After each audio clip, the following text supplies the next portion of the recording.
porque si abandonamos la justicia, entonces ¿de qué se trata, verdad? Y creo que el ejército mexicano ya está a ese nivel, ¿no? De que se utiliza para asesinar hombres, mujeres e incluso niños, porque en algunas de esas masacres han sido niños, como ahí en Apatzingán, Michoacán, donde ahí hubo niños masacrados también por parte del ejército mexicano, ¿no? Entonces eso creo que es lo que de fondo hay que ver y hay que resaltarlo, ¿no? Y una de las justificantes, al menos para no, ahorita que comentaste esto, uno de los justificantes que se trata de dar para esto es vaya, la violencia, el narcotráfico que se lleva en México, pero se olvida, o más bien no se quiere hacer notar que desde Calderón se lleva esta lucha y en realidad ha generado más muertes. El ejército ya lleva activo desde Calderón, más muertes, no ha solucionado en sí ningún problema y solamente incita, vaya, o al menos es una opinión más personal. Cuando, por ejemplo, grupos delictivos ven a otros grupos armados, militares, en este caso contra ellos, solamente se incita a la violencia. Eso es exactamente lo que se incita. Incitan al reto, a retarlos, a la violencia, a todo esto, y en sí no se ha logrado avanzar. No, y eso es precisamente lo que yo les decía hace un rato, que finalmente todo lo que ocurre en este país y en muchos otros, eso responde a los intereses de las oligarquías internacionales, ¿no?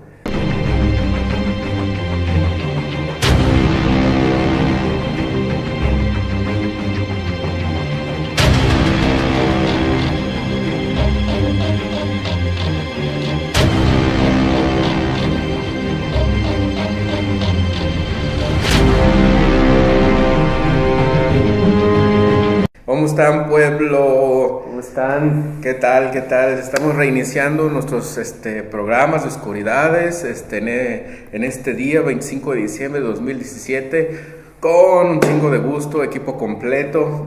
¿Cómo estás, Carlos? Muy bien. Bienvenido. Bienvenido, después de algunos meses Flavio, de ausencia. Bienvenidos. Aquí estamos los tres, y bueno, pues nos da mucho gusto estar los tres con ustedes, pueblo. Pero bueno, pues las noticias no son como muy buenas que hemos estado teniendo en este país, y pues vamos a hablar hoy sobre la Ley de Seguridad Interior, pésele a quien le pese. Vamos a seguir ejerciendo nuestro derecho de expresión y nuestra libertad, ¿no? Entonces, vamos comenzando con esto. No sé si sería bueno un poco concentrarnos como en el por qué llegamos a este punto, Flavio, Carlos, cómo es que se aprueba esta ley, y luego un poquito sobre esta ley, no sé quién gusta entrarle. Sí, pues sería importante decir que el contexto en el que México está hoy es un contexto políticamente muy complejo, ¿no? Pues bueno, ustedes saben, amigos, compañeros, este país es un país donde el escenario político está prácticamente dominado por los grupos delincuenciales de los partidos políticos, ¿verdad? Los grupos del narcotráfico, ¿verdad? Y bueno, por grupos extranjeros que, bueno, utilizan títeres políticos aquí en el país como para poder hacer sus movidas adecuadas para que sus intereses sigan defendiéndose, ¿no? Y pues bueno, en este contexto, pues prácticamente la Ley de Seguridad Interior es simple y sencillamente como estar poniendo un fundamento para que ese tipo de decisiones que no se toman para los intereses de los mexicanos, ¿no?, sino que se toman para defender intereses de los grupos económicos que tienen mucho poder, ¿verdad? Uh-huh. Y de las oligarquías internacionales, ¿verdad? De los grupos monetario-financieros que a nivel global controlan muchas economías de muchos países del tipo de México, ¿no? Es decir, países en donde hay gente corrupta en el poder y los corrompen, ¿no? Y donde las decisiones no son para el beneficio de los respectivos países, ¿no?, sino para esas oligarquías, ¿no? Y aquí en México, pues bueno, tenemos más o menos como unas 3 décadas funcionando así, más o menos, ¿no? Sí. Así como de una manera sistemática, ¿no? Yo recuerdo desde Carlos Salinas de Gortari, que es el que prácticamente le vende el alma de México, se la vende a Estados Unidos y a los europeos, ¿no? Y ya desde ahí se empieza como con esta política de entreguismo internacional, prácticamente, ¿no? Sobre todo pensando que por lo internacional quiero decir que son las oligarquías económicas y políticas que controlan el país, ¿no? Todas esas empresas multinacionales y todos esos magnates, ¿verdad?, que a nivel mundial controlan el país, ¿no? Y muchos países prácticamente, ¿no? Y bueno, ahora aquí en México, pues bueno, como el clima político es un tanto, por decirlo así, como encontrado y contradictorio, pues bueno, ya ven que aquí en México funcionamos mucho con las encuestas de preferencia política, ¿no? Y bueno, si ustedes checan en los últimos meses, las encuestas de preferencia política pues han beneficiado a un candidato que es de la izquierda, que es el famoso AMLO, ¿verdad? Y bueno, me parece pues que ya la derecha o digamos quienes están en el poder, o sea, sobre todo el PRI, empiezan a ver que probablemente en el 2018 ese candidato, pues bueno, sí les va a hacer como un frente que en algún sentido los puede derrotar, como ya los ha derrotado pues en las dos elecciones anteriores, pero en donde ahora me parece que, bueno, el sistema lo que está haciendo es poniendo una serie de fundamentos como para utilizar la fuerza extrema para un momento dado, o sea, apaciguar cualquier tipo de inconformidad que se pudiese dar si la izquierda tiene como una victoria aplastante y donde todos los mecanismos del fraude electoral no digamos, no logran como su acometido, pues, ¿no? Parece que este régimen ya está temblando, tienen miedo de perder, o sea, ya han perdido, pues, ¿no? Sí. Pero tienen miedo de que ahora sí la pérdida sea, digamos, como masiva, incuestionable. Y bueno, van a utilizar, me parece que le van a escarbar a cualquier recurso que tengan como para poder deshacer ese posible triunfo que pudiese tener la izquierda, ¿no? En este caso representada por AMLO, ¿no? Y en ese sentido creo que la ley de seguridad interior es como darle ese fundamento, ¿no?, al régimen, ¿no?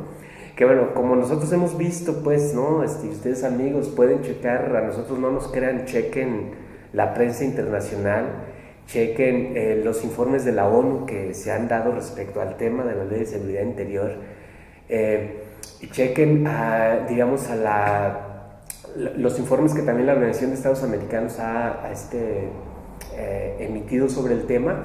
Y aquí en el país alrededor de unas 300 organizaciones, ¿no?, se han opuesto prácticamente, 300 organizaciones que trabajan en derechos humanos han dicho que esa ley de seguridad interior realmente no tiene ningún fundamento constitucional, ¿no?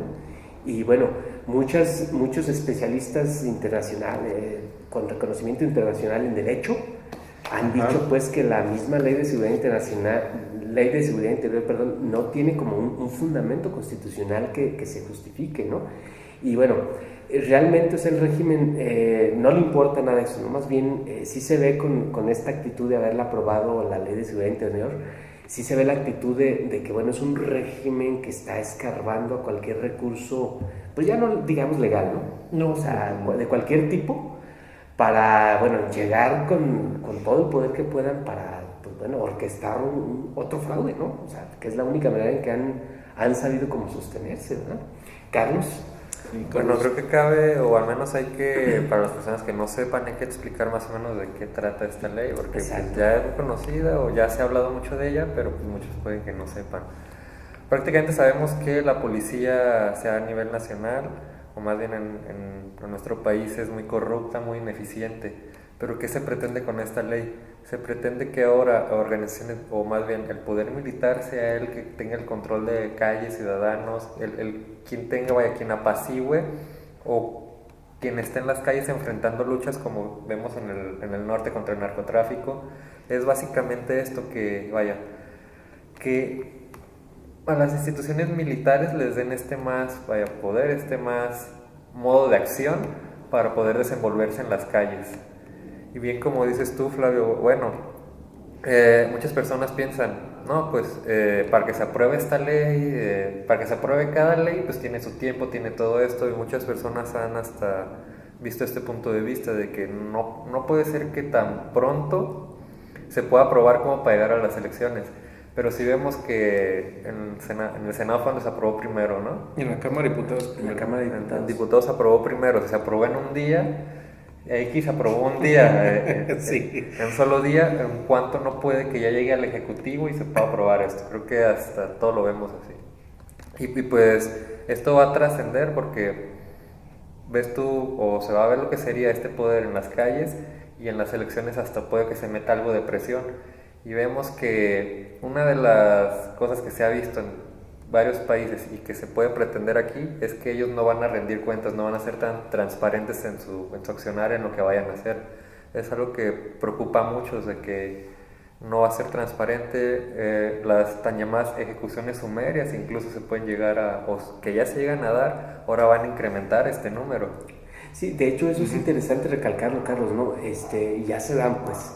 O sea, desde Ayotzinapa, por ejemplo, hacia acá, yo al ejército mexicano le tengo contabilidad al menos unas 13 masacres en donde personal del ejército está involucrado en esas masacres. Nada más por citarles, les voy a citar dos de esas 13. Está la de Calera, Zacatecas. Si hay en Calera, Zacatecas, el ejército mexicano ejecutó al menos a 3 personas consideradas miembros activos de grupos del narcotráfico. Entonces el ejército llega y bueno, averiguaron dónde estaban, y los detuvieron, los sacaron, y bueno, antes de ejecutarlos los torturaron, ¿no? Les estuvieron aplicando tortura y después les dan muerte, pues, ¿no? Y bueno, el otro caso es el caso de Ayotzinapa, ¿no? Sí, en donde ahí pues bueno ha quedado demostrada pues la pues participación del ejército, ¿verdad? Incluso a estos 43 estudiantes de Ayotzinapa, ellos tenían celulares y se los confiscaron los del ejército, y bueno, esos celulares se utilizaron hasta 6 meses después de que ellos fueron desaparecidos. Y cuando se hace como una investigación forense sobre dónde se utilizaban esos celulares, pues todo apuntaba a un campo militar que está ahí en Guerrero, ¿no? Y por lo mismo los padres de los 43 han pedido que se investigue pues quién usaba esos celulares, por qué y para qué. Y bueno, el gobierno mexicano y el ejército no han aceptado que se investigue pues eso, pues, ¿no? Y bueno, aquí les digo, nada más les cito dos en donde ya abiertamente el ejército se está utilizando para desaparecer gente, para asesinar gente, y en donde, pues bueno, no se sabe quiénes son quienes utilizan al ejército para hacer ese tipo de acciones. Ahora, todo indica pues que con la ley de seguridad interior, pues lo que se le va a dar ya es como una legalización a ese tipo de prácticas, ¿no?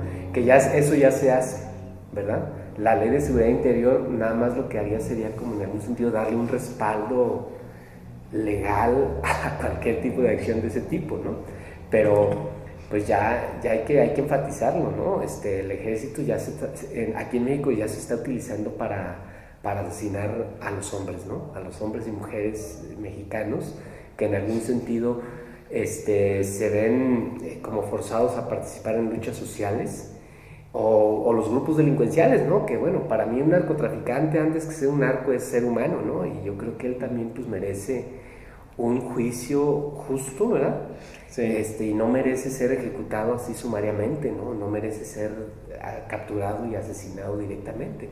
Así haya sido el pozolero o un narcotraficante que deba 1000 muertes y que haya matado a sangre fría a muchos seres humanos, creo que bueno, antes que eso somos humanos, y me parece aquí que el principio de la justicia tendría que ser lo que en algún sentido nos permita a nosotros como entendernos en ese sentido, porque si abandonamos la justicia, entonces ¿de qué se trata, verdad? Y creo que el ejército mexicano ya está a ese nivel, ¿no? De que se utiliza para asesinar hombres, mujeres e incluso niños, porque en algunas de esas masacres han sido niños, como ahí en Apatzingán, Michoacán, donde ahí hubo niños masacrados también por parte del ejército mexicano, ¿no? Entonces eso creo que es lo que de fondo hay que ver y hay que resaltarlo, ¿no?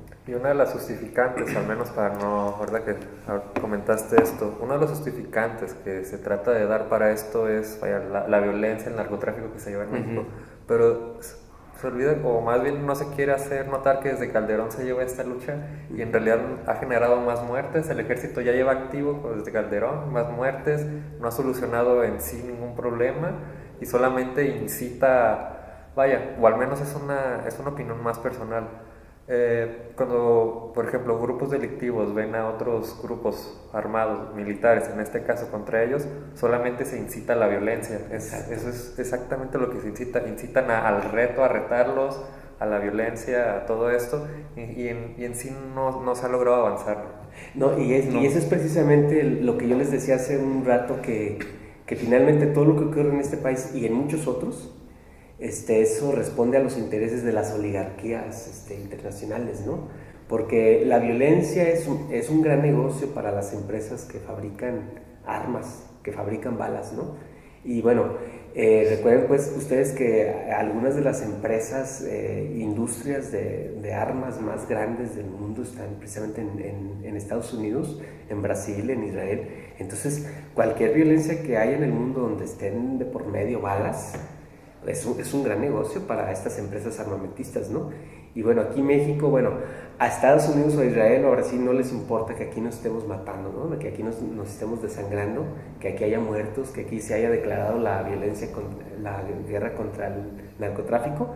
Si finalmente hay balas que se disparan, pues eso no les importa, ¿no? Al contrario, ellos siempre van a estar como ejerciendo presión a todos los países para estar como logrando este tipo de efectos políticos, sociales, para que se disparen balas, ¿no? Que es lo que les interesa, ¿no? Para que la industria siga produciendo balas, ¿no?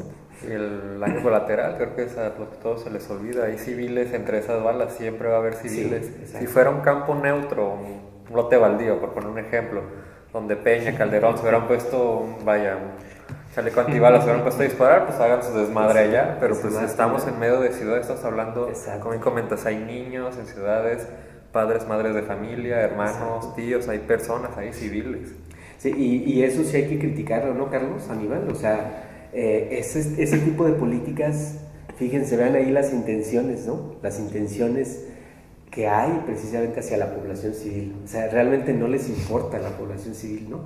No les importa que haya viudas, no les importa que haya hijos huérfanos, hijas huérfanos. O sea, eso no les importa, ¿no? Lo que les importa es estar defendiendo los intereses que no son ni siquiera de ellos, ¿no? Esas políticas en nada benefician a los mexicanos y sí nos perjudican bastante, ¿no? Sí, yo creo que lo que mencionabas, Carlos, es importante entender y matizar lo que es la cuestión de ver que el ejército pueda estar saliendo a patrullar, a llegar a tu casa sin ninguna orden judicial, sacarte, catearte, etcétera, ¿no? Entonces, sí es cierto que muchas de esas cosas se hacen, algunas otras no, y entonces es un incremento cualitativo en un estado dictador, ¿no? Represor y militar. Esa es una parte que me parece que es como muy importante decir, sí, ya el ejército hace como muchas cosas que no debería de ser, y entre ellas pues matan gente inocente. Y bueno, otra de los ejemplos que podría dar y que me hiciste recordar fue el caso de Tlatlaya, Flavio, donde está comprobado por diferentes grupos de derechos humanos que el ejército participó en la matanza de esas personas, ¿no? Y entonces, pues yo creo que tendríamos que ver, primero preocuparnos y no decir, yo he escuchado a alguna gente que dice, bueno, es que el ejército ya hace eso. Pues es un incremento, es un estado totalitario en el cual estamos avanzando, y creo que hay que entender muy bien que se van a suspender los derechos civiles, y eso es un estado de excepción. Entonces a alguna gente no le queda claro, pues piensa en eso que estaba diciendo Carlos, y bueno, también lo que yo comento, ¿no? ¿Por qué llegamos aquí? Bueno, porque yo creo que es un continuo, pero hay puntos de inflexión. Yo creo que el 68 es un punto de inflexión, que el caso de, la aparición del EZ, me parece que, por ejemplo, esos dos grandes sucesos ha hecho que el PRI haya endurecido una política, junto con sus cómplices, de represión y de matanza, de política del terror contra el pueblo.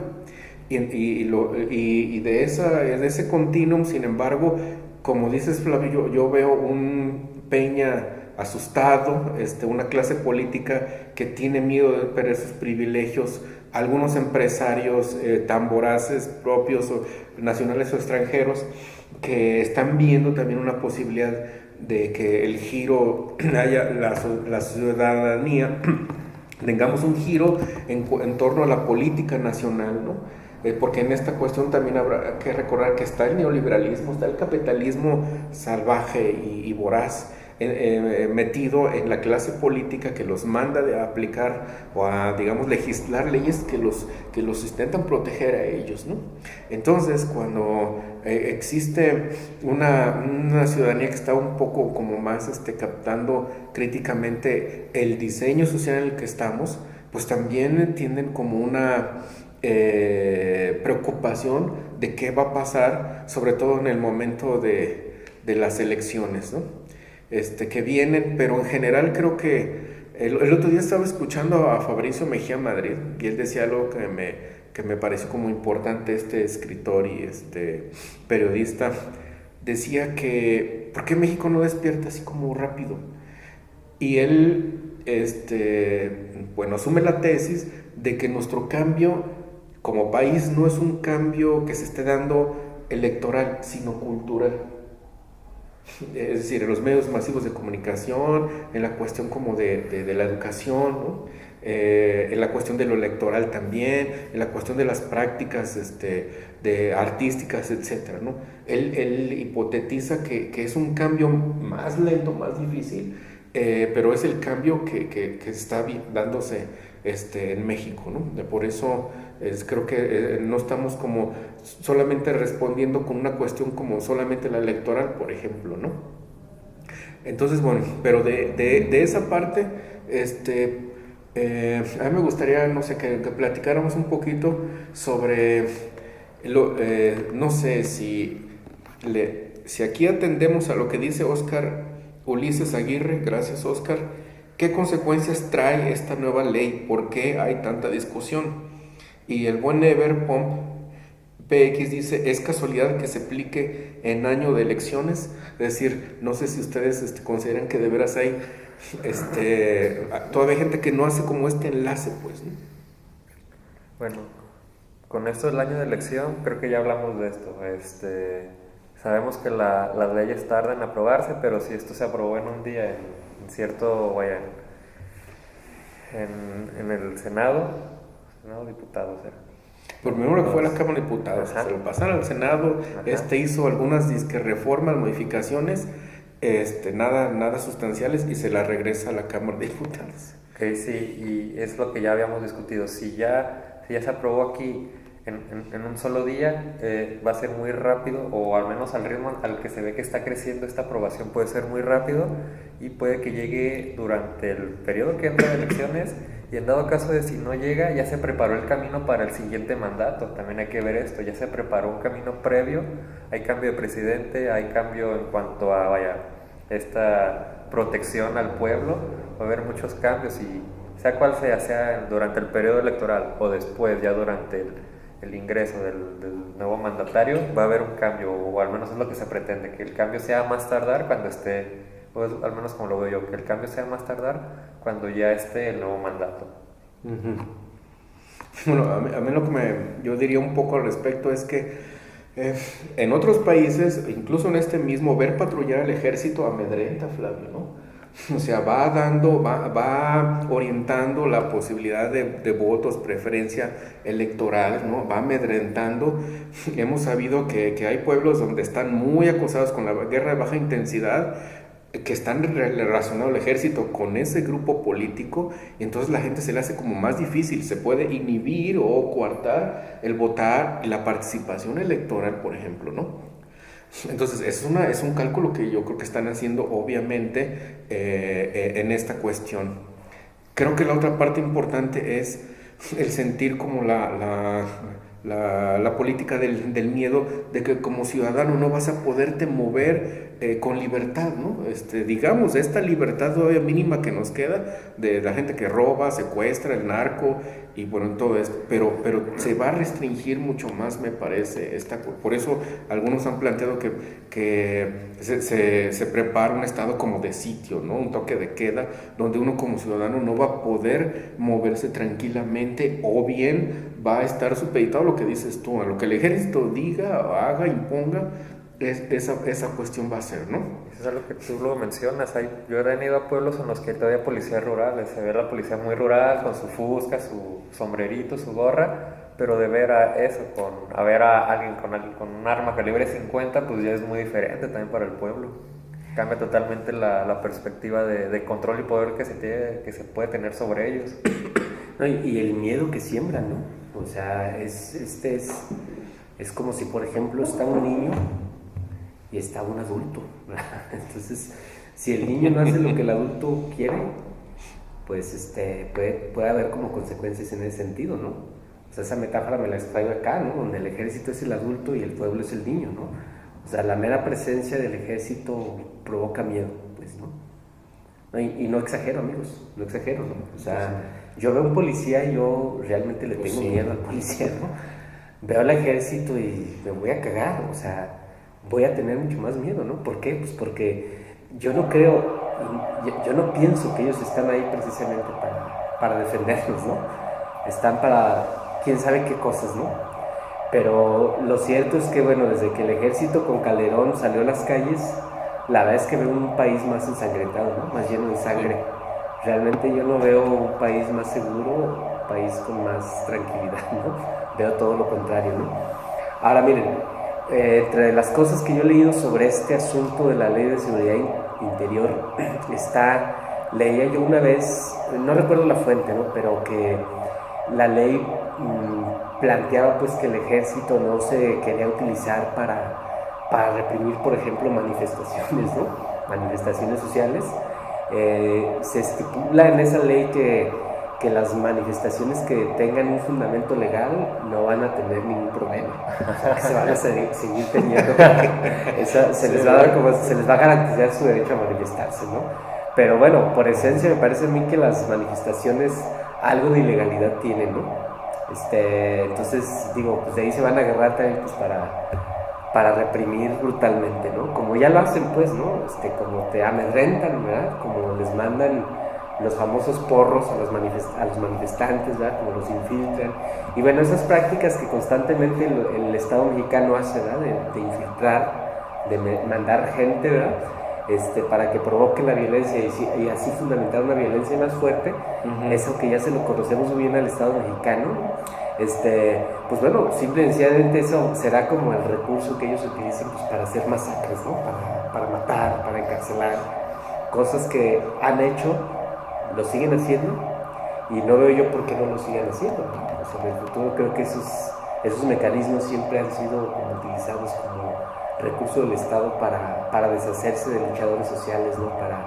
Para desaparecer luchadores sociales, para encarcelar, para asesinar periodistas, etcétera, etcétera, etcétera, ¿no? O sea, yo no veo realmente, o sea, yo esas bondades que han dicho de la Ley de Seguridad Interior, yo realmente no creo ninguna, porque más bien lo que el Estado siempre hace es buscar mecanismos para fundamentar la violencia, pues, ¿no? Y usar la violencia contra los ciudadanos, ¿no? Finalmente el Estado se reserva el derecho a asesinarte, ¿no? Y la Ley de Seguridad Interior es lo que hace, pues, o sea, darle el recurso no solo al ejército, ¿no? O sea, creo que al Estado en general, ¿no? Para asesinarte si así lo desean, pues, ¿no? Si eres alguien indeseable, pues ellos te inventarán cualquier cosa para asesinarte, ¿no? Sí, y bueno, creo que el caso de Ayotzinapa les ha costado mucho, Flavio. A Peña Nieto le ha costado un descrédito internacional y también nacional, ¿no? Exacto. Porque gran parte de la simpatía que la gente tenemos hacia los 43 y sus familias, está ahí la participación, como has dicho, del ejército, ¿no? Entonces eso ha hecho que haya caído esa cuestión que yo no sé, mucha gente, sobre todo algunos políticos, siguen insistiendo en el gran nombre del ejército, que es la institución como mejor y de más confianza. Yo la verdad es que dudo mucho de eso. Y la frase de Peña Nieto hace unos 2 o 3 meses fue como una señal que envió respecto de esto que se venía hoy, que al referirse al ejército decía que era la institución de las instituciones, ¿no? Como si fuera una super o supra institución o la mejor que tenemos en este país, ¿no? Yo cuestiono precisamente por lo que dices, Flavio, por toda la historia reciente y añeja que ha tenido el ejército en la represión y matanza de, yo creo que cientos de miles de ciudadanos en este país, ¿no? Exacto. Y esa es una cuestión como me parece como muy importante. A veces uno puede decir el ejército es un tanto diferente el que actúa en el plan de N3, que para eso debe estar, digamos, ¿no? Un poco aquellos que quitaron escombros de los decimos, bueno, sobre todo el 19 de septiembre, aquel soldado que llora porque pues no pudo salvar a una familia y muere asfixiada, etcétera. Bueno, me parece que son contadísimos, ¿no? Nosotros nos referimos al ejército en general como institución, ¿no? Habrá casos pero demasiado pocos, me parece, que den la imagen de un ejército que protege, ¿no? Y entonces, bueno, yo lo que quería comentar ahorita es, esta pregunta es como importante, ¿qué efectos tiene? Porque a mí me parece que es muy importante pensar que en un estado donde el ejército tenga el gobierno, por así decirlo, nos mete en asuntos como, por ejemplo, el siguiente, los medios de comunicación, que es algo que también en ese contexto de la aprobación, ¿se acuerdan que fueron estas otras 3 o 4 cosas, nada, alejadas, ni ¿cómo se llama? Pues que estaban vinculadas, ¿no? Digamos, la excarcelación del Bester Gordillo de la cárcel a su casa, ¿no? Luego la aprobación de una ley para evitar que alguien sea dañado en su integridad si es así como denostado en las redes sociales, ¿no? Sobre todo los memes. Y bueno, pues ya sabemos qué partido político, qué personaje es el que más se ha denostado, ¿no? Por ejemplo, esas 2 o 3 cosas. Imagínense que la vida de un país esté controlada en todos esos aspectos, ¿no? En los medios de comunicación, en la escuela, en la vía pública, en lo que se publica aquí, etc. Entonces, Óscar Ulises Aguirre tiene una pregunta que me parece que es como muy importante pensarla en qué es lo que se viene con esta ley, que se estuvo discutiendo mucho y la verdad es que yo las ocasiones que vi el canal del Congreso se dijo muy bien por políticos y por intelectuales o gente que trabaja en estos asuntos que estaban usurpando o que estaban aventándose una definición que no existía constitucionalmente, ley de seguridad interior, que lo que ellos se referían era algo que ya estaba, que era la seguridad pública, que de dónde sacaban esa cuestión de la ley de seguridad interior. E incluso, bueno, Amnistía Internacional y el relator de la Comisión de los Derechos Humanos mencionaba y criticaba y preguntaba también, ¿de dónde? ¿Cuál es la definición política de una seguridad interior? No existe ese término, ¿no? Se lo inventan, pues. Y bueno, yo lo que estaba leyendo, al menos con mis contactos, fue la cuestión de cuáles son las implicaciones que tiene. Ya más o menos abordaste ahí tú esta cuestión, Carlos. ¿Qué implicaciones tiene como para la vida política de este país? Y bueno, de Everpunk, ¿por qué en tiempos de elecciones no se dieron cuenta que hasta incluso López Obrador no hizo nada como para oponerse a esa ley? O sea, él no estuvo como un gran cantidad de gente que nos hicimos presente de alguna manera para oponernos, ¿no?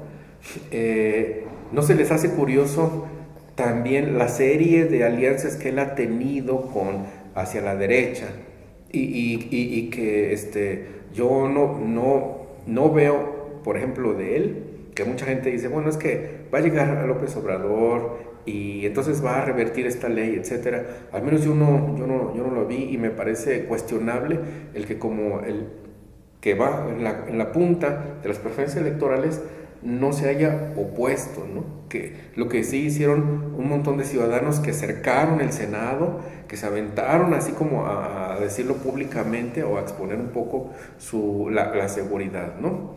Ahí me parece que es como una parte importante. Quiere decir entonces que López Obrador va a utilizar el ejército también como él le convenga o qué, porque lo que yo escuché nada más fue que el ejército no iba a reprimir a la gente de Morena. Y digo, bueno, pues ¿por qué nada a los de Morena no y a los demás sí? ¿Por qué solamente? ¿Cómo va a identificar una marcha, alguien que va pasando, no sé, si es de Morena y entonces lo vamos a respetar y al otro no? Me parece preocupante, pues, que de la clase política la gran mayoría esté como más o menos a favor, y si no tibia, muy tibia, para oponerse a esta ley. Bueno, es que él no deja de ser un político más, ¿no? Obrador, ¿no? Y pertenece a la casta de los políticos, ¿no? Acuérdate que en este país estamos los que no somos, digamos, de los partidos políticos y los que son de partidos políticos, ¿no? Entonces, en el país hay dos castas, ¿no? Los que son de la casta de los políticos y los que no somos de ahí, ¿no? La mayoría de los ciudadanos no somos de la casta de los políticos, ¿no? Entonces López Obrador pertenece a esa casta, ¿no? Como muchos otros, ¿no? Y en ese sentido me parece pues que, bueno, ellos también viven del sistema, ¿no? Los políticos, ¿no? Ajá, sean del partido es. que sean, viven de un sistema de privilegios también, ¿no? Ellos también reciben dinero, ¿no? Reciben presupuesto. Todos los partidos políticos reciben dinero del INE, ¿no? Tu dinero, mi dinero, el dinero de todos. Y es un modo de vivir, ¿no? También, ¿no? Uh-huh.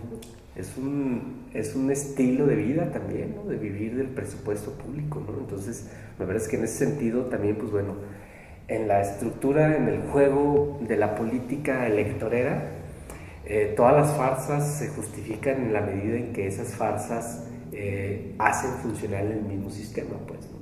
Uh-huh. Yo creo que López Obrador en ese sentido, él pues es un político que ha sabido vivir pues y manipular en ese sentido el sistema, pues, ¿no?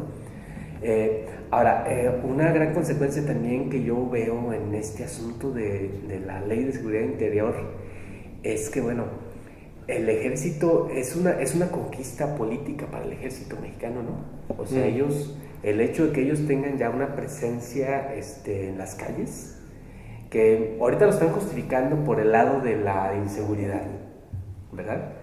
Pero en un momento dado, me parece que es, como dices hace un rato, Esteban, Aníbal, es también como esa búsqueda de generar como un sistema totalitario totalmente, ¿no? Uh-huh. O sea, es controlar con la vía de la violencia, de la fuerza militar, prácticamente todos los aspectos de la vida, ¿no? Porque ahora, y miren, y no han sido muchas, o más bien no han sido pocas como los avisos que la clase política nos ha lanzado, ¿no? Ellos, acuérdense que quieren controlar también las redes sociales, ¿no? Quieren controlar el internet, quieren normar muchas cosas en donde a ellos se les critica bastante. O sea, las redes sociales son un mecanismo que cualquiera usa para criticarlos, ¿no? O para evidenciar algo que hacen. Sí. Ellos quieren controlar todo. Entonces, está claro que, bueno, los mecanismos legales a ellos no les convienen del todo porque la ley a ellos también les permite como actuar de cierta manera y cuando no respetan la ley son evidenciados, ¿no? Y la gente los rechaza por eso. Pero el recurso de la violencia es más efectivo que eso. Entonces, en un momento dado, en algún sentido, yo veo que están dando como ciertos fundamentos que, bueno, paulatinamente se van en algún sentido como a aceptar por parte de la cultura de los mexicanos. Y bueno, en un momento dado, pues bueno, ya que esté el ejército en las calles, ya que estemos como acostumbrados a eso, pues bueno, van a venir como controles más fuertes, ¿no? O sea, pero la violencia siempre es más efectiva que la ley, ¿no?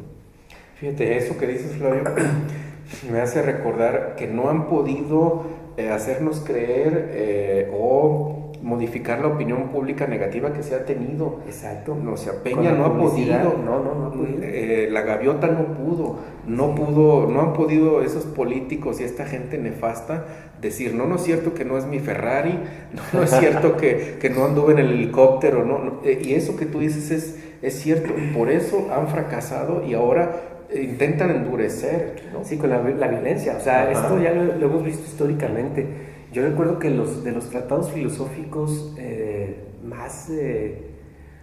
como más sensatos que yo he leído, sensatos en el sentido reflexivo, está por ejemplo el Leviatán de Thomas Hobbes, ¿no? O sea, me parece que Thomas Hobbes, si hablamos de filósofos políticos así bastante profundos, digo, no quiere decir que yo esté de acuerdo con él, ¿no?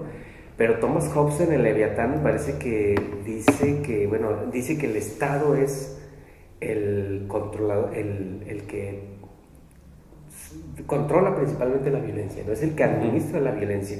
El Estado es el que tiene la potestad última y cabal de utilizar la violencia para justificar cualquier propósito que el Estado se proponga, ¿no? Y me parece pues que esa apología de la violencia que hace Thomas Hobbes es precisamente lo que nos permite entender en términos de reflexión filosófica que aquí en México esa es como la salida que están buscando, ¿no? El uso de la violencia como el recurso que fundamente cualquier propósito que el Estado se proponga, pues, ¿no? Y nosotros podemos ver así en la vida cotidiana que ahora hasta un panadero, un carnicero se burla del presidente, ¿no? Sí. Y no digo que eso esté, que digamos que esa burla sea una burla ofensiva, ¿no? Sino pues ahora ya está un carnicero, puede tener acceso a la información, puede tener acceso a una serie de, quizás de opiniones, ¿verdad? Que le permitan a él pensar lo que está sucediendo, ¿no? Y él puede burlarse incluso, ¿no? Y eso en algún sentido yo creo que es algo que molesta mucho a la casta de los políticos, ¿no? El hecho de que un carnicero, de que cualquiera con un celular con acceso a internet se pueda burlar de ellos, pueda hacerles un meme que evidencie lo ratero que son y lo tranzas que son, y no haya como repercusiones para esa expresión que la gente tiene derecho, ¿no? Y lo puede hacer, ¿no? Entonces la violencia, imagínate tú, el ejército, no sé, un militar o dos militares por cada colonia de todo el país. Imagínense nada más eso lo que significa. O sea, que en cada colonia, en los pueblos, que en un pueblo haya una cuadrilla de 3 militares, ¿verdad? 3 militares armados con armas de alto calibre, con granadas y demás, ¿no? O sea, imagínense eso en todo el país. Sí, así es más fácil como imponer un régimen de terror y de miedo, o controlar o crearle cargos ficticios a alguien y decir, pues este es asesino, este también. Es violento, este es ilegal, y pues bueno, lo matamos, lo perseguimos, lo cancelamos, ¿no? Así es mucho más fácil, ¿no? Porque bueno, aquí hay que pensar un poquito en quién es el ejército mexicano, ¿no? ¿Quiénes son esas personas que lo integran, ¿no? Cómo es su formación, cuáles son sus capacidades, sus habilidades, no tanto marciales, ¿no? Militares, ¿no? Sino también todas las demás habilidades que cultivan, ¿no? O sea, el ejército te puede producir mucha información valiosa, ¿no? Información de la población, hábitos de la población, que en un momento dado todo ese conocimiento se puede utilizar contra la misma población, ¿verdad? De hecho, siempre los ejércitos actúan de ese modo, ¿no? Cuando recordemos las grandes invasiones, ¿verdad? Por ejemplo, cuando los romanos invadían a los distintos pueblos que conquistaban, lo primero que ellos hacían era hacer como una especie de estudio etnográfico de las poblaciones, ¿no? ¿Quiénes eran esas poblaciones? Y recolectaban toda esa información cultural. Y bueno, acuérdense que los romanos practicaban lo que se conoce como la asimilación cultural, ¿verdad? Ellos toleraban las creencias en los dioses de los pueblos conquistados, ¿verdad? Porque culturalmente era una manera como de accesar. La religión es algo muy importante en los pueblos, entonces ellos eran muy tolerantes con las creencias religiosas de los pueblos conquistados, y los pueblos conquistados decían, pues mira, respetan nuestras creencias. Bueno, se asimilaban culturalmente más fácil con los romanos, pero los romanos empezaban rápidamente con todos los militares a recolectar información cultural. Y eso lo utilizaban para dominarlos, ¿no? Sí, por eso así su es. dominio era como muy efectivo, ¿no? Entonces los militares tienen como todas esas capacidades, ¿no? De estar como conociendo a las poblaciones. Y bueno, aquí algo muy importante para dominar a otro es el conocimiento de la cultura. Y eso al ejército le sale muy bien, ¿no? Ahí en Chiapas tenemos esos ejemplos en Chiapas, ¿no? Como, acuérdense ustedes ahí en lo que en un momento dado eran los Aguascalientes, allá a 200 metros estaba una base militar, ¿no? Uh-huh. Y lo que poco a poco hacía el ejército era como convivir con las poblaciones, ¿verdad? ¿Para qué? Pues para conocerlos, ¿no? Para entenderlos. Y en un momento dado ese conocimiento te permite a ti controlarlos como más fácil, ¿no? A ver, Carlos. Por lo menos hay algo que me preocupa bastante, y esto es a mediano y largo plazo, de que si esto se llega a cabo, ¿qué viene siendo? Que se haga una cultura militar en México ya.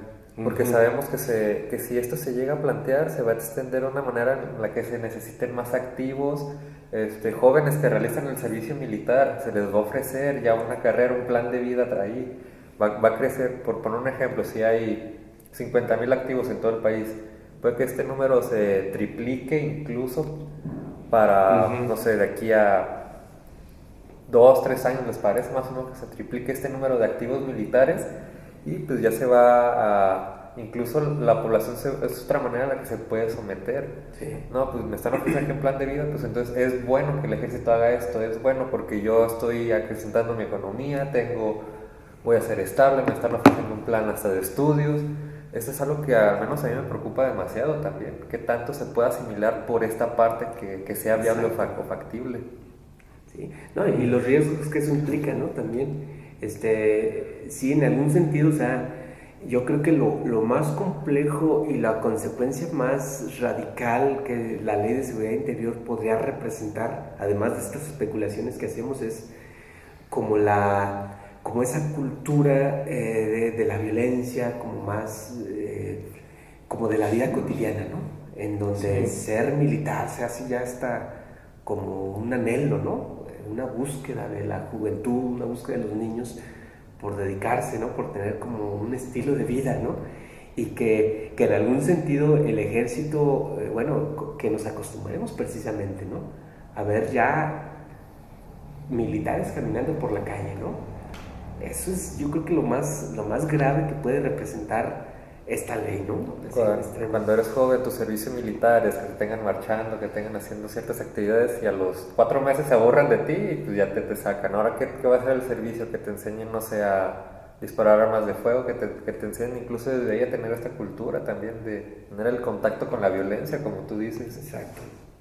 Sí, bueno, en Estados Unidos hay una cultura muy provocada por los centros duros blancos y racistas, ¿no? Para que la gente adore a la milicia y quieran ser marines y rangers y todo esto, ¿no? Cuántas películas y bueno, un montón de los más media han trabajado para eso en Estados Unidos, ¿no? Aquí pues no han podido tampoco, Carlos, porque creo que mucha gente tiene con los contactos con los militares, la gran mayoría no son contactos agradables que nosotros hayamos tenido con ellos y ni siquiera como nuestra historia, ¿no? Aunque de todas maneras yo creo que le van a seguir tratando, ¿no? de hacer una especie de seducción para ver bien a la cuestión de los militares, porque en estos días rastreando un poco ahí algunos canales muy gobiernistas han intentado hacer como estas imágenes de que los operativos, por ejemplo, de Navidad, Año Nuevo, etcétera, y pasan tanquetas militares o camionetas militares. Fíjense qué jodido. Y por eso es que Televisa y Televisión Azteca y la gran parte de sus medios de disqueinformación de mierda los hemos estado tumbando por las redes sociales, porque a la hora que entrevistan a una persona y le dicen, oiga, pues ¿qué le parece a usted que ¿cómo se llama? El plan de protección, ¿no? Seguridad. Y hay escenas donde pasan policías o militares y la gente dice, no, pues ha bajado, como me siento más segura o más seguro.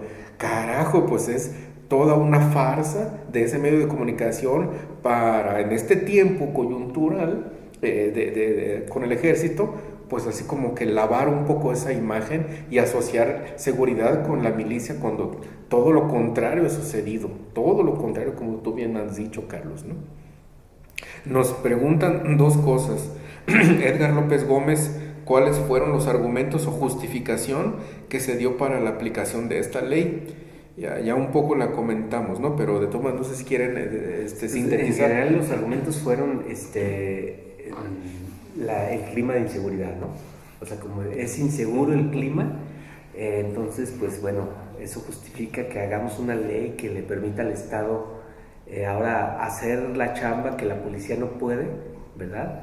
Que en algún sentido, pues bueno, son incapaces y pues bueno, el Estado, el ejército es la institución que sí es capaz de hacer todo eso, pero bueno, se les olvidan que unos 10 años de historia, ¿no? Sí. Desde que Felipe Calderón le declaró la guerra al narco. El michoacanazo. Bueno, pues ya, o el michoacanazo, ¿verdad? En donde pues ya el ejército está en las calles en muchas ciudades, en muchos estados, y pues realmente no vemos mejoras. 200,000 muertos, pues... Y cerca de 30,000, 50,000 desaparecidos, pues, miles de viudas. Y a la vez es un argumento, considero, muy débil y muy disfrazado. ¿Por qué? Porque sabemos que en cualquier país, vamos a entrar un poco aquí en Latinoamérica, se viven condiciones un poco similares. Violencia en las calles, asaltos, robos, narcotráfico, prostitución, sea cual sea lo que se vive en las calles. Claro, hay más sectores rojos donde se viven más, incluso dentro de un mismo estado aquí en México, pero creo que nos lo quieren hacer ver como si fuera México un estado ya fallido, donde se ocupara una fuerza militar. Y pues obviamente no van a usar la palabra estado fallido, porque ahí es ponerse ellos la soga al cuello. ¿Quiénes son los que fallaron? Entonces sí es un estado fallido. Creo que nos quieren hacer ver esto de esta magnitud como un estado fallido, pero sin propiciar esas palabras claves que para ellos se pueden autochingar, por decirlo de alguna manera. Que sí es un estado fallido, ¿no? Así es. O sea, es un estado fallido porque vean ahí 55% de pobres, ¿no? O sea, clases políticas que no han sabido, digamos, generar políticas para eso, porque riqueza hay mucha, ¿no? Hay mucha riqueza y el mexicano es trabajador, ¿verdad? Pero bueno, la violencia, finalmente que en las calles, la violencia cotidiana de que somos víctimas, es simplemente una consecuencia de un Estado fallido, ¿no? Un Estado que le ha fallado a esta población, un Estado que no sabe qué hacer para generar políticas que nos propicien una economía estable y una justicia social para todos, ¿no? O sea, tienen fallándonos cerca de 5,000 años, ¿no? Los estados. Sí, son las dos cosas que ustedes dicen, porque por una parte sí es cierto, bueno, eso es que dice Flavio es cierto, bueno, nosotros provocamos el estado de violencia y ahora vamos a legislar para pues dizque intentar corregir lo que nosotros producimos, ¿no? En la misma manera. Exacto. Pero también es esa cuestión que tú dices del estado fallido que en muchas ocasiones se ha dicho que los gobernantes no gobiernan, las instituciones no sirven, están rebasadas por el narcotráfico y toda esta gente, ¿no? Que llegó también a instaurarse con eso que ha comentado en muchas ocasiones diferentes voces, bueno, en particular la del EZ, que es que hay guerras que no importa si se ganan, o hay guerras que estén, ¿no? Que permanezcan. Y en esa lógica de la permanencia es el incremento de la economía, ¿no? De ciertos países y de ciertas, bueno, en este caso de la industria, ¿no? Armamentista. Y ahí está como el capital priorizándose a costa de miles de masacrados, ¿no? Es horroroso y esta ley va en ese camino. Para ir cerrando, Carlos Flavio, Witsi nos pregunta, y yo quería pasar a ese punto, ¿qué podemos hacer en las diferentes esferas, familiar, social, escolar, organizarnos y resistir? Bueno, ¿qué se ha propuesto? ¿Cómo contestamos esto como ciudadanía? Pues yo diría algo tal vez ilegal, ¿no? Pero no me importa, ¿no? ¿Qué podemos hacer? Pues quemar las urnas y ya no hacerles caso y pues nosotros mismos, ¿no? Buscar formas de organizarnos, ¿no? Como yo siempre lo digo, ¿no? A mí me ha ido mejor desde que mandé a la chingada a los gobiernos, Entonces, desde los 16, 17 años que me hice anarquista, dije, no, estos no sirven para nada, ¿no? Y pues eso es lo que yo digo, ¿no? No creerles, no buscar mecanismos para entre nosotros organizarnos, ¿no? Porque si nosotros no hacemos algo para nuestra seguridad, nadie lo va a hacer, ¿no? Eso queda claro, ¿no? Hay que darle la espalda al sistema, ¿no? Sí. Yo considero que algo muy de acción pronta que se puede hacer es, seguir las redes sociales. Tú puedes enviarle a cualquiera de estas personas que aprobaron esta ley o que la quieren aprobar. Tú puedes puedes revisar quiénes fueron, puedes buscarlas en Twitter, en cualquier, les envías un tweet al presidente. Es una manera hasta de hostigar, que la población pueda ver que estás inconforme. Creo que todos las personas pasamos incluso el mexicano común pasa varias horas en redes sociales. A veces nada cuesta tomarse 2 minutos para buscar a esa persona, enviarlo en Twitter o cualquier otra cosa, y por ahí empezar como a generar algo, generar un movimiento en el que tú puedas decir lo que tú hiciste, o otra persona pueda ver tu idea como algo positivo y mandarle otro tweet, y ahí generar como algo. Creo que al menos un poco sutil de una presión y algo inmediato pudiera hacer esto. Sí, un poco recapitulando lo que yo he visto es la Coordinadora Nacional de Trabajadores de la Educación, pues días después de la aprobación de esta ley, decía que si querían incendiar las calles, pues que las iban a incendiar, ¿no? Ellos como organización, ellos y ellas, están por una vía de no dejarse, de enfrentarse, digamos, públicamente. Enfrentarse quiero decir como estar frente a frente, ¿no? Haciendo sus manifestaciones y marchas, a eso me refiero con lo que ellos comentaron, ¿no? O sea, no van a dejar de salir a las calles, no van a dejar de protestar, no van a dejar de movilizarse, ¿no? Esa es una parte que también habrá que estar contemplando, ¿no? La vía pública todavía es importante y es muy necesaria, ¿no? Mucha gente sigue diciendo, es que no sirven para nada las marchas, etcétera. No se dan cuenta de una cuestión como gradual, ¿no? Carlos Flavio, que en México tenemos que estar así como produciendo esta organización popular y al menos mi base, digamos, personal, o por así decirlo, es aquello que mencionaba Carlos Marx, de que los cambios cuantitativos se volvían cambios cualitativos en términos sociales y políticos. Es decir, si más gente utiliza las redes sociales, si más gente sale a la calle, si más gente difunde, si más gente se organiza en movimientos antisistémicos, entonces todo eso se va conjugando. Por eso es que yo conmino a la gente a que vuelva a pensar y a descalificar las formas de protesta, porque la verdad es que tenemos que revisar que somos un incipiente poder popular que apenas estamos como desperezándonos, ¿no, Flavio? Carlos, entonces esa es una parte importante todavía. Otra gente que, bueno, se metió en las redes sociales y está en la plataforma change.org. Ahí sobre todo estos como artistas, Gael, bueno, los Charolastras y Diego Luna y algunos otros estuvieron ahí como haciendo un papel, pues me parece importante, meritorio. Los días álgidos estuvieron ellos afuera del Senado, la Cámara de Diputados, y bueno, está esa parte de las redes sociales y de las plataformas que bueno, son también, me parece, ahí están al menos, ¿no? Yo no digo si están bien o están mal, yo lo he utilizado en algunos casos y ahí está. Creo que 10 o 15 organizaciones de derechos humanos a nivel internacional han dicho que van a estar más presentes en México, Carlos Flavio, como Amnistía Internacional, Human Rights Watch, etcétera, ¿no? El alto comisionado de la ONU, de la Comisión Interamericana de Derechos Humanos, etcétera. Cerca de 10 organizaciones vi un desplegado y vamos a estar más presentes en México, ¿no? Y me parece que es una vía también como importante, bueno, que la Comisión Nacional de Derechos Humanos en este país se haya pronunciado en contra, nos da cuenta del tamaño de estupidez, insensatez, porque el Comisionado Nacional de Derechos Humanos, pues sabemos que lo puso y la ONU, y la misma ONU. La misma ONU se ha declarado en contra totalmente. Completamente en contra. Sí. El alto comisionado. Sí. Pero bueno, volvemos a lo que yo decía, no les importa, ¿no? O sea, no. Ellos practican el ilegalismo de una manera, digamos, ya descarada, pues, y ellos están, o sea, yo veo la clase política que está en el poder como muy desesperada, porque ahora se sienten que sienten ahora sí que la izquierda, representada por AMLO, ¿verdad?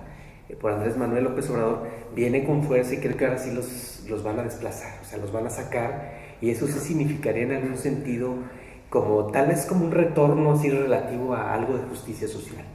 Y entre esa justicia social podría ser el que sí se puedan como abrir procesos jurídicos en contra de los que han sido rateros por generaciones, y donde esos sistemas de privilegios sí se les caigan, pues, ¿no?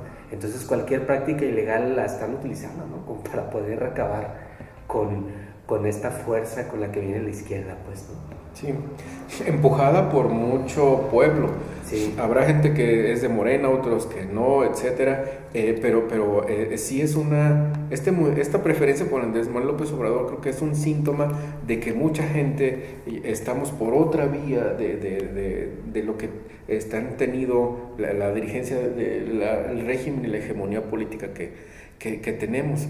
Y entonces, esa parte de los derechos humanos y de la ONU, bueno, también me parece que es una forma importante ver cómo las organizaciones que ya se tienen de derechos humanos, pues creo que van a estar trabajando más, y quizá tendremos que estar como enlazándonos más con la de Miguel Agustín Pro, Juárez y todas estas, ¿no? Que pues están preocupados, y entonces, bueno, pues en caso de aprobarse también, bueno, nosotros como ciudadanos tenemos que ver cómo nos relacionamos y hacemos un poco más de fuertes estas comisiones de derechos humanos. Lo último que yo he visto también, bueno, que es esta cuestión pues como de la denuncia de la información. Y bueno, ha habido aquí en Guadalajara, en algunos otros lugares, como organizaciones o personas a nivel colectivo ciudadano que están así como difundiendo, tratando de hacer conciencia, ¿no? Ahora, esta parte y lo que estamos haciendo ahorita en las oscuridades, pues es eso, pueblo, ¿no? Difundir y concientizar. Pero pensar, ¿no? Pensar en colectivo, ¿no? Claro. Pero también como creo que hemos dicho los tres, ¿qué podemos hacer de manera virtual, personal, familiar, con colectivo, organizarnos en contra de esta situación, ¿no? Entonces, creo que es como el gran reto.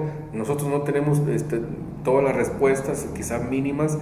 Les invitamos a esta cuestión de pensar, organizarse y ver de qué manera se puede protestar, disminuir, cuestionar al sistema, al Estado, y hacerlas y proponerlas. Nosotros también vamos a sumarnos a las que ustedes propongan, ¿no? Pero sí estamos en un momento social y político todavía más difícil, pueblo. Lo que hemos dicho aquí en Oscuridades ya cerca de 2 años, pues digamos que pues ha ido cumpliendo, ¿no? Lo que has dicho tú, Flavio, Carlos, de que se iba a poner más complicada la situación, y aquí estamos. Sí, y este año no viene nada sencillo, ¿verdad? Porque es un año político, pero pues me parece que sí el escenario se va a polarizar de una manera como radical, pues. Bueno. Pues sí. Entonces, bueno, no sé si tengan algún otro comentario. A ver. No, pues yo creo que, amigos, yo lo único que les diría sería que no confíen en los políticos son rateros, son nocivos para la vida humana en general. Un político tiene antenitas que detectan dónde hay recursos naturales para poner toda la maquinaria del Estado a explotarlos y a aniquilar la vida. Entonces no confíen en ellos. Algo que me hiciste recordar por estas fechas, hay una película un poco graciosa, pero que Santa Claus existe y los políticos lo capturan para sacar provecho de su figura. Creo que hay que ver, política sabemos que es negocio. Entonces, sí, es la institución o es el negocio más grande que pudiéramos encontrar al menos en países o estados donde se rijan de esta manera también. Pues serían capaces de eso, ¿no? Y hasta el niño Dios, ¿verdad? Si no existiera, lo capturaba. Lo privatiza. Pero bueno, amigos, acuérdense que ni Santa Claus ni el niño Dios existe, ¿no? Pues sí, bueno, y bueno, un poquito yo quiero aprovechar esta cuestión, también incluso de la desobediencia civil y de no amedrentarnos. Genaro Villamil y otras personas han dicho, no tengamos miedo, sí precaución, organicémonos, vemos cuáles son como las acciones que más pueden así como echar a andar un mecanismo social de protesta social, ¿no? Pero esa parte también es de no tener como el miedo, porque también se van a aprovechar de esa situación, ¿no? La desobediencia civil como otra vía también, pues, ¿no? de protesta. Y bueno, pues iba a protestar con toda la gente que ayer, bueno, qué barro, tantos cohetes, tantos, ¿cómo decir? Tanta contaminación, bueno, visual, ¿no? Es que... Cuando compré en Walmart. Sí. No, bueno, ¿cuántos a reventar todos esos lugares? cohetes y todas estas cuestiones? A ver si luego platicamos un poquito, pero hablando de protestar así brevemente, oiga, no la chinguen, cómo dañan los sonidos esos estruendosos a los animales. Yo tengo un perro y los perros que están por ahí, cómo sufren. Y no les importa, también la contaminación tan terrible, estar tronando 2, 3, 4 de la mañana, no dejan dormir a la gente, no importa si está enferma, que la hay, no importa si trabaja temprano, que sí la hay, si no tiene el derecho a su libre descanso. Estuvo ayer de manera terrible, ¿eh? Yo no sé si eso sea cristiano y católico, pero oigan, pues que pues ustedes conocen a alguien así, que bárbaro, y ahí viene Año Nuevo y va a estar peor hasta balazos, ¿no? Tengan conciencia, que lo hagan. Tengan vergüenza, eso nada tiene que ver con el cristianismo, eso es más bien una práctica más distinta al cristianismo, ¿no? No se parece nada, ¿no? Pero bueno. Pues no, entonces bueno, pueblo, pues aquí estamos de vuelta, gracias por estar al pendiente de nuestras cápsulas y ahora de nuestros programas. Nos despedimos, les deseamos, bueno, felices fiestas, no dejen de estar presentes y ocupados sobre todo por su país, y bueno, nos vemos en la próxima, ¿no? Y otra vez, qué chido que ya viniste, estás aquí, Carlos. Sí, bienvenido, Carlos. Y recuerden, amigos, que grabamos en algún lugar de Guadalajara, no decimos las direcciones ni el punto exacto por razones de seguridad. Y acuérdense, no confiar en los políticos, por favor. Mándalos a la chingada. Ahí nos vemos. Mándalos a la chingada. Así es.